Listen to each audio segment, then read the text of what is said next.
우리에게 주신 하나님의 말씀은 요한계시록 2장 8절에서 11절 말씀입니다.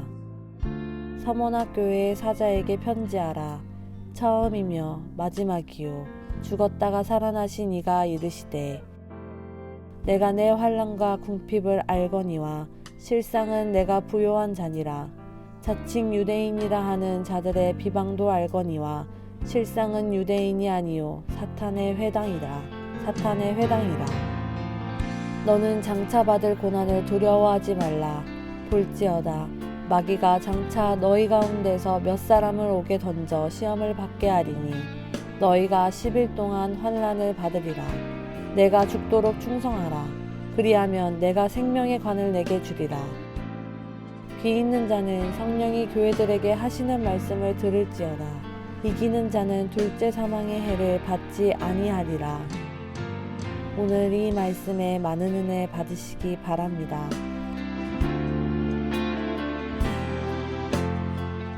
2장 8절에 저희가 함께 본 교회가 서머나 교회인데요. 지금도 우리가 서머나 교회, 말하자면 초기 교회 공동체 지역, 지금의 터키 지역에 우리가 살고 있는 건 아니지만 서머나 교회라는 이름을 가진 교회가 대전에도 아주 여러 곳 있는 것을 우리가 보게 됩니다. 아마 그 이유는 서머나 교회에 대해 갖고 있는 우리의 감정이라고 그럴까요? 우리의 느낌 혹은 우리가 갖고 있는 교회에 대한 어떤 이미지가 아주 좋게 형성이 되어 있기 때문일 것입니다. 현대 지명은 이즈미르라고 불리는데요. 터키에서 큰 도시에 속합니다. 터키는 이제 여러분이 아시는 것처럼 수도가 이스탄불인데 대부분 우리가 이스탄불로 많이 들어가죠. 그래서 이스탄불로부터 시작해서 터키의 일종의 초기 교회 성지순례를 하게 되는데요. 이즈미르라는 도시는 이스탄불 또 앙카라에 이어서 세 번째 도시쯤 되는 꽤 큰 도시입니다. 이미 옛날에도 서머나는 에베소, 우리가 잘 알고 있는 에베소와 비교될 정도로 도시의 규모나 또 명성이 있었기 때문에 아시아의 보석이라고 불릴 정도로 그런 큰 도시라는 것을 보게 됩니다.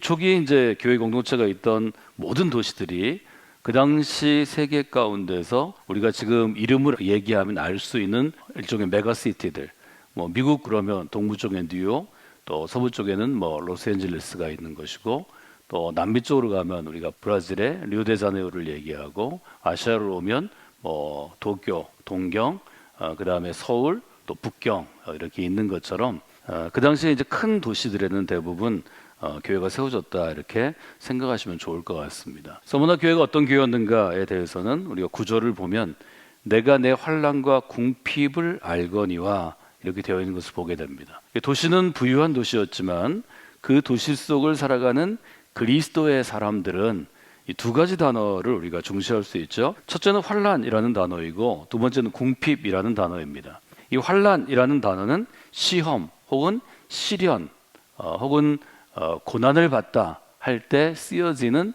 헬라어 중에 하나인데요. 이것은 어떤 무거운 바위 같은 것이 우리의 가슴 위에 눌러져서 우리의 가슴을 짓누르는 그러한 이미지를 생각해 보시면 좋을 것 같습니다. 여기는 환난이라는 단어는 이 헬라어 단어 자체가 그런 정도의 아주 정신적인 어떤 압박 혹은 상황이 주는 어떤 어려움, 내가 처해 있는 상황이 나의 마음과 정신과 영혼을 지배해서 내 육신에 영향을 줄 정도로 어려운 거죠.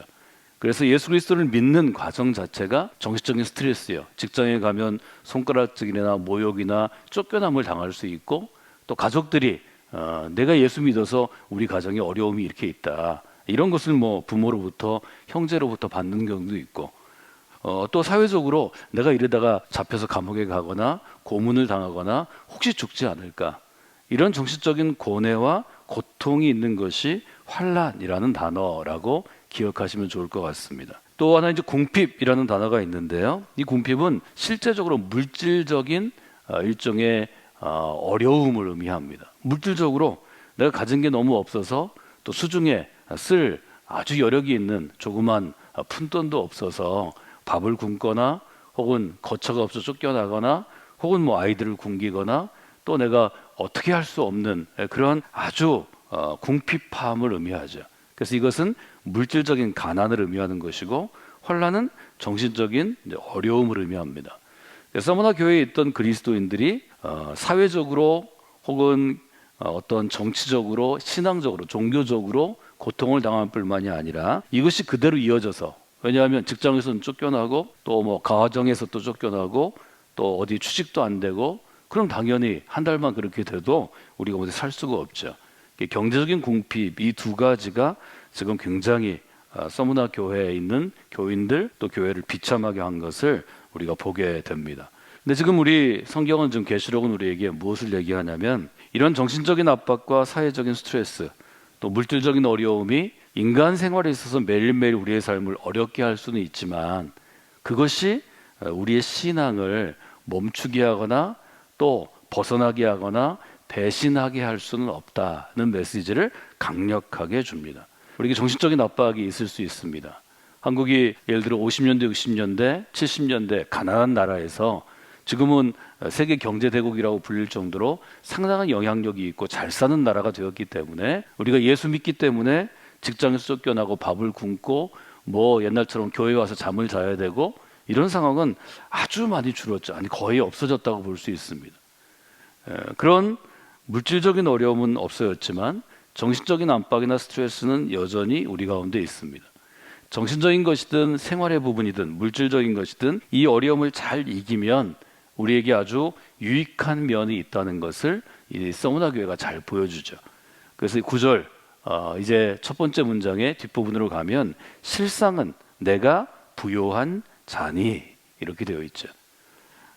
정신적으로 환란이 있고 물질적으로 궁핍이 있지만 실제로는 너는 아주 부요한 사람이다, 이런 평가를 받습니다.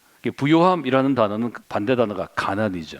그래서 지금 서머나 교회에 주시는 말씀 가운데는 환난과 궁핍은 가난이라는 단어로 우리가 요약할 수 있고, 부유한 자녀라 한때는 우리가 부요함 혹은 부유함이라고 얘기할 수 있겠습니다. 가난과 부유함을 지금 비교하고 있죠. 그래서 실제적으로 우리가 정신적으로 혹은 물질적으로 가난하지만 그리스도인은 그때에도 영적으로는 부요함에 머물러 있어야 한다. 부요함에 처해 있든지 부요함을 바라봐야 한다. 아주 분명하게 도전합니다. 이 메시지는 실제로 우리가 전쟁의 어려움에 있던 50년대나 그 후에 전후에 복구하던 60년대, 70년대에는 아주 매력적인 본문이었을 것입니다. 우리가 지금은 가난하지만, 우리가 지금 정신적으로도 고통을 받고 있지만 영적으로는 부유한 교회를 이루어야 합니다. 이것은 아주 강력한 한국교회에 주는 메시지입니다. 지금은 우리에게는 부유함을 이미 누리고 있기 때문에, 우리는 경제적으로도 부유함을 누리고 있고, 요즘에 신앙 때문에 사회적으로 뭐 큰 핍박을 받거나 비난을 받거나 고통받는 사람이 그리 많지 않은 것 같습니다. 이미 부유한 자가 되었기 때문에 이 메시지가 가지고 있는 중요성을 놓칠 수 있습니다. 간과할 수 있습니다. 우리가 지금 바라볼 수 있는 것은 어떤 것인가요? 우리가 이미 부유함을 누리는 나라, 부유함을 누리는 교회, 부유함을 누리는 신앙생활 가운데 있지만, 정말 주님께서 중시하시는 것이 무엇인가 하는 것을 다시 한번 생각해 볼 수 있습니다. 교회를 평가할 때 어떤 점을 주님이 중시하실까? 우리 한 사람 한 사람의 신앙생활을 평가할 때 어떤 점을 중시하실까? 이 점을 우리가 성경을 보면서 분명히 해야 된다는 거죠. 우리가 중시해야 될 부분은, 주님께서 바라보시는 것은 우리의 영적인 면이라는 것을 분명히 봐야 합니다. 목회를 하다 보면은요, 교회에서 신앙생활을 할 때 교인들의 자세와 태도가 매우 중요하다는 것을 알게 되고, 저도 여러분에게 한 사람의 인간으로서 또 그리스도인으로서의 자세의 중요함을 늘 강조합니다. 사랑하는 여러분, 주님 앞에서 태도를 중시하셔야 합니다. 교회에 왔을 때 교회 공동체 안에서 여러분의 태도가 중요합니다. 하나님 앞에서 자기의 모습과 자기의 위치와 자기 수준을 잘 아는 게 중요합니다. 사순절입니다. 사순절에는 우리의 이런 헛된 거품을 바라보는 것입니다. 그게 믿음입니다. 내가 그런 거품이 있다면 거품을 걷어내는 게 믿음입니다. 귀 있는 자는 들을지어다. 귀 있는 자는 들어야 사망과 멸망의 심판 가운데 떨어지지 않는 것입니다. 이 점을 여러분이 잘 생각하셔야 합니다. 3장에 여러분이 잘 아시는 라오디게아 교회가 있습니다. 라오디게아 교회는 서머나 교회와 아주 극명하게 비교되는 교회죠. 서머나 교회는 물질적으로는 가난했지만 영적으로 부유함을 바라보던 교회였습니다. 주님이 그 점을 아주 어여삐 보셨습니다. 라오디게는 어떤가요? 물질적으로는 풍족한 교회였습니다. 부자 교회였습니다. 사람들도 많이 모이고 헌금도 많이 하고 교회 재정이 풍부하니까 뭐 부족한 게 별로 없습니다. 그러나 어땠나요? 영적으로 문제가 있는 교회였습니다. 영적으로 버림받는 교회였습니다. 계시록 3장에 보면 라오디게아 교회를 향해서 이렇게 주님이 얘기하시죠. 내가 말하기를 나는 부자라 부유하여 부족한 것이 없다 하나 그러나 너의 곤고한 것과 가련한 것과 가난한 것과 눈먼 것과 벌거벗은 것은 알지 못하는도다.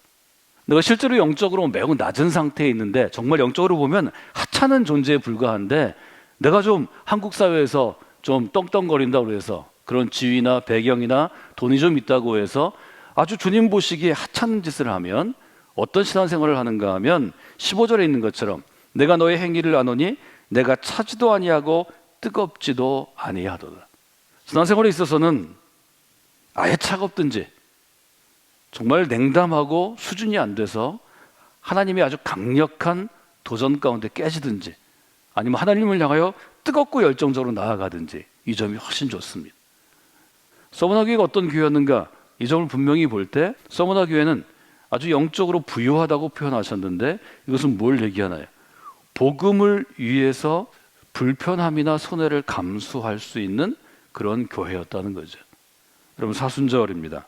복음 때문에 혼란을 당하고 복음 때문에 스스로 궁핍함에 처하는 것이 우리는 좋은 믿음이라고 배웠습니다. 한국교회가 언제부터 이렇게 기복신앙 가운데 쌓여서 교회가 혼탁해졌습니까? 복음 때문에 내가 돈을 벌고 복음 때문에 내가 좀 더 편한 자리에 앉고 복음 때문에 내가 좀 더 유명해진다면 그것은 신앙이 아닙니다. 그것은 엄청난 시련이요 사단의 계략입니다. 절대로 빠져서는 아니 됩니다. 어떤 교회가 좋은 교회인가요? 우리 교회가 어떤 교회를 목표로 해야 되나요? 오늘 지금 서머나 교회는 우리에게 분명하게 도전합니다.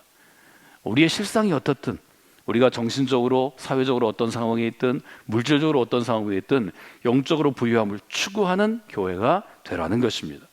우리 교회가 영적으로 부유함을 추구하는 교회가 될 수 있도록 여러분이 사순절 내내 기도해 주시기를 부탁을 드립니다. 첫 번째 기도 콜링은 그래서 저희가 이렇게 했으면 좋겠습니다.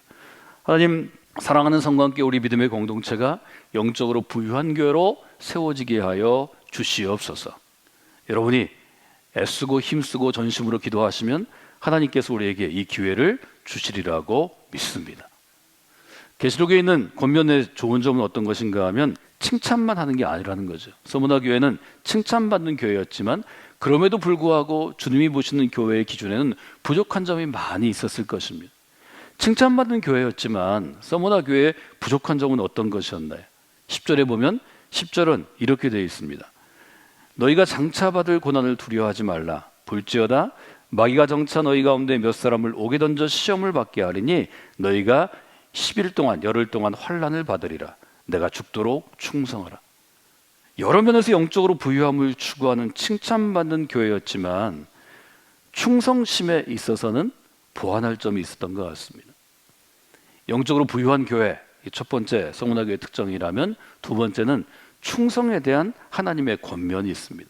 세상이 어려워질수록 여러분이 신앙생활할 때 교회 공동체 안에서 또 한 사람의 그리스도인으로서 목회자가 되었든지 성도로 섬기든지 충성심이 중요합니다.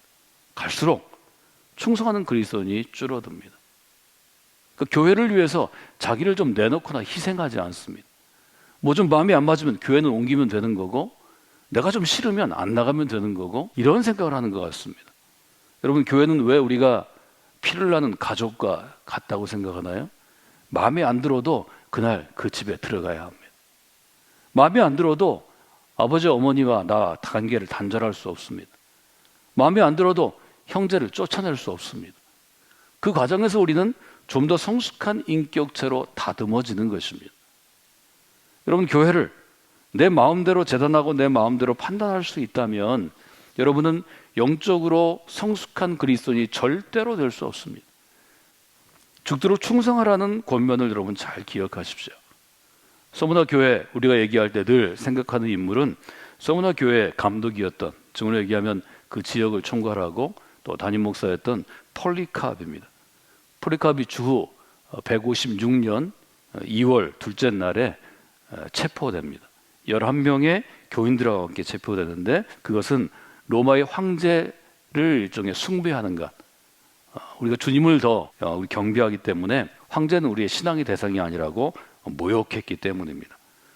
폴리카르이 너무 인정받고 또 존경받던 그 지역의 일종의 존경받던 영적인 선생님 유지였기 때문에 총독이 제안하죠. 지금이라도 황제의 신상에 절을 하고 예수 그리스도를 욕하면 당장 풀어줄 수 있다 얘기합니다.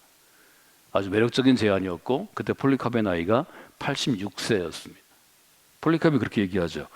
내 평생 주님을 섬겼는데 주님은 한 번도 나를 배신하지 않았습니다. 그런데 내가 어떻게 지금 이 순간 내가 이 어려움을 모면하겠다고 주님을 배신할 수 있습니까? 이것이 폴리카르의 마지막 날로 초기 교회 역사 가운데 전해집니다. 총독이 얘기하죠. 아니 당신은 목숨이 아깝지 않소? 당신 그렇게 하면 네로가 했던 것처럼 경기장에서 콜로세움에서 야수의 밥으로 줄 것이요. 폴리카르 얘기합니다. 어서 야수를 내게 불러주시오. 그렇게 얘기하죠. 그러니까 총독이 좀 방법을 바꿉니다. 만약에 사자를 두려워하지 않는다면 내가 당신을 산채로 불태워 죽일 것이요.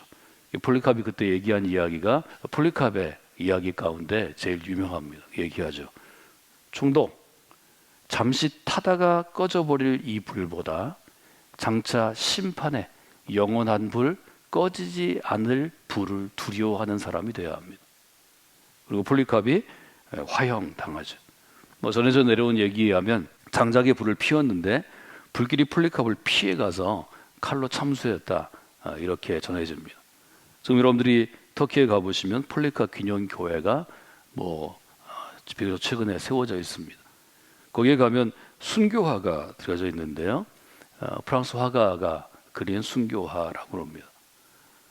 서머나 교회를 생각하면 우리가 이 폴리카르의 마지막 순교의 장면을 생각할 수 있습니다.